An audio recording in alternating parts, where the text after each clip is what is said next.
I don't think you heard me.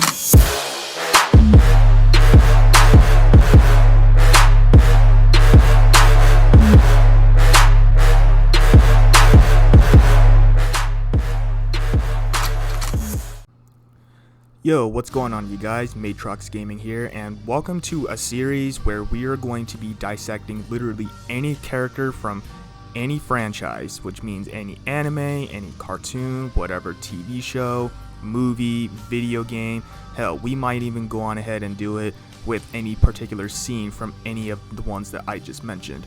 And what a way to kick off this series than by dissecting everyone's favorite Saiyan Prince, Vegeta. Vegeta is literally my favorite Dragon Ball character, and since Dragon Ball is by default my favorite anime, that also should make Vegeta my all-time favorite anime character ever. I'm gonna try to keep my absolute personal biases out of this video as much as I possibly can because of the fact that Vegeta is my all-time favorite anime character. And for those of you people who may not like Vegeta's character, I hope this video kind of helps you shed some light on the character in particular, since as everyone who dislikes Vegeta is pretty much because of the fact that he's just an arrogant prick who literally has little to no regards for other people. But I think that's literally where we're gonna have to start with dissecting his character. But first, we're gonna have to go on the way back to the very beginning of when Vegeta was just known as the Saiyan Prince. So if you got all of that, cool. Let's go on ahead and get started with the dissection, shall we? Best place to start with Vegeta is his role as the Saiyan Prince and where that title took him throughout the course of the series. Vegeta was always a proud Saiyan with the potential to literally be the strongest amongst the Saiyans, and on top of that, he was considered a prized underling by Frieza because of this power.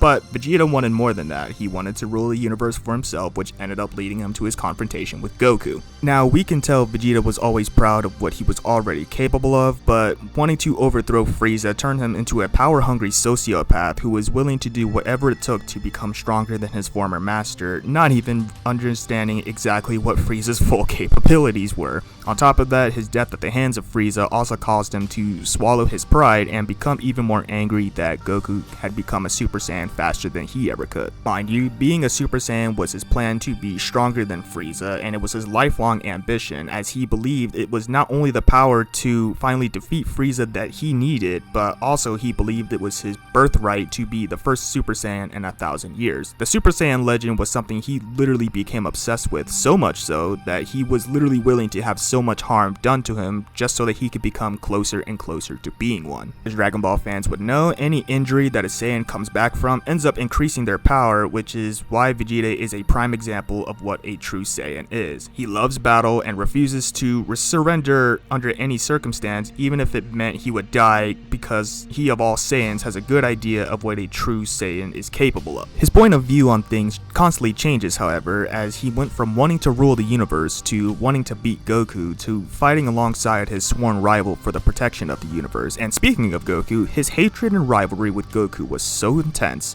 the only reason he fought alongside him was simply to prove to Goku that he was better than he was. And when he finally achieved the Super Saiyan form, he had actually surpassed Goku, at least for a little bit. Once again, his pride becomes shattered when he loses to Android 18, and I can tell that his entire view on the Super Saiyan form was changed, as he once thought that Super Saiyans were supposed to be almighty. Becoming Super Vegeta once again put him ahead of Goku, as he used that power to overpower Semi-Perfect Cell, yet also caused him to become so arrogant that he let Cell become perfect, thinking Vegeta still stood a chance. Vegeta's pride is a huge thing throughout the course of the series, because it was because of his pride that he felt it was his sole reason for existing to begin with, and there's proof of this where Gohan surpassed everyone in the Cell games and became a Super Saiyan 2 for the very first time, overpowering Cell in the same form that beat Vegeta. Not only that, when Goku sacrifices himself to save the planet, Vegeta's pride gets even more broken, as he now felt that his sole reason for fighting is pretty much gone. Surpassing Goku meant everything to him, and had expressed grief and sadness that Goku had died, going as far as to say to himself that he was no warrior and that he'd never fight again. Of course, this all changed 7 years later when Goku was brought back for a day to compete in the World Martial Arts Tournament, who ironically ended up in a scheduled match with Vegeta. With his pride reignited, he could finally have the chance to prove to his sworn rival that he was the best there is, but there was a problem. When Babidi attacked Earth to bring back Majin Buu, he once again had to postpone his fight with Goku up until Vegeta realized in Goku's battle with Yeikon that once again he had fallen behind Goku, regardless of the fact that he had trained harder than he did in the 7 years since Gohan beat Cell. This is when we see Vegeta go through what is essentially a midlife crisis as he starts to get conflicted with what he wanted to be versus what he ended up becoming. He had married Bulma and had a son with her, and it's this mental battle going on within him in his head that he began to question what exactly he's fighting for now. Even though Vegeta would outwardly claim he doesn't care about them and had sold his soul in order to gain the extra strength he needed to not only release the evil that was in his heart, but to also finally match Goku in power, even though Goku held himself back in his Super Saiyan 3 form. But I personally believe the reason Vegeta took it upon himself to deal with the revived Majin Buu was to not only fight for something outside himself, but also to clean up the mess that his arrogance had caused. It's at this point he made the turn from a Type 5 anti-hero to a more good kind of anti-hero, attempting to lay down his life in order to kill Buu and therefore save the people he cares about. Trunks, Bulma, and ironically enough, even Goku. Though his sacrifice ended in vain, he becomes more determined to fight for what's right, and we can tell deep down he regrets all the pain and suffering he caused as Majin Vegeta.